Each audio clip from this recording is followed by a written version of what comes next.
touching my hair. I don't want to look bad on TV. So what I'm going to show today is an option from the head outside single. I like to shoot head outside singles, and I like to defend them when people shoot them on me.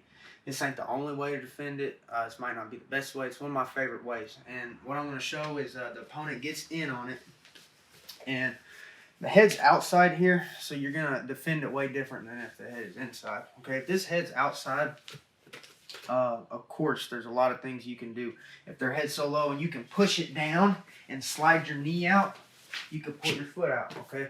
You won't always be able to do that, okay? You can dig up under their face.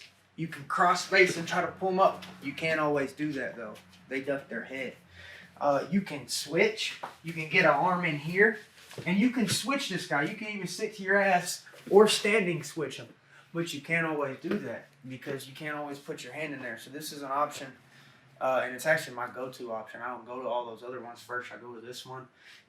Because when an opponent's trying to finish this head outside single, they're not just spinning you around. They're spinning you around and down if they're doing it correctly. So Mitch has my leg, and he's just, go ahead and just spin me in a circle. Look how I can hop.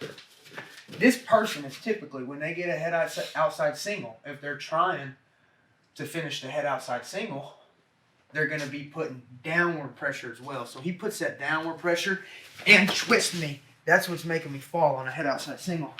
Another thing to remember when we're defending this head outside single, all you got to do to stop his double legs, very simple, stop his double legs, is going to be C-cup his elbow right here. To get a double leg, he has to have double arms around your legs. But see how he just reached for that, and I was able to block. He wasn't able to lock his hand. So if he was to do that in a fight and go to reach, if he was even to reach for it in a fight, I'd be free to knee him. I'd be free to strike. He'd lost his containment. So if you block this elbow, this dude's holding on to this single leg, you know what he's about to do. Okay, you can block that there. But when he's putting that downward pressure, one of the best things to do for me is crotch lock him here. And since he's already applying the downward pressure to finish that single leg, this roll works. Let's take about a step right here. This is probably the best spot to do it. So Mitch goes to apply that downward pressure, and I roll over. But you have to have a crotch lock to do it. And basically, you're going to be over this guy's leg here, and then over his waist here. And also, if you can't reach it from here, just hop to this angle. So you hop over to this angle so you can lock your hands. If you stand just straight in front of him, I can't hardly lock but my fingers here. When I hop to the side, I get my S grip. I do an S grip on this one a lot. Just the S grip. And when he pushes down, I go to my back, I kick my leg, and roll over. And I'm ending up in a good punching position, okay? Another thing that might happen on this is the opponent recognizes it real quick. And instead of rolling him all the way with that beautiful little roll where you go right in the mouth, he kind of stops the roll because he sees it coming, but he's already fell down. He had so much downward pressure, and then in the last second he tried to stop, but you just end up on the ground right here. So I couldn't roll him. I tried to, but Mitch is sprawled, but he can't really sprawl hard because I've got this leg can't move. I've got my grip locked, okay? This happens all the time to me. Once again, this hand is over the waist. This one's over this near leg, okay? Now, if you end up here, very common, okay? You defended it perfectly, and I'd rather be in this spot than in Mitch's. Absolutely. I'd rather be where I am than he is. Because I've got a crotch lock. His head's down. And I'll start hipping this way. Okay? And basically, if you hook this outside leg, you're pretty damn good. I mean, you just about got this guy's back. It's 90%. You know, if you hook this leg outside right here, if you hook it, you're going to be able to peel and start taking this guy's back, okay?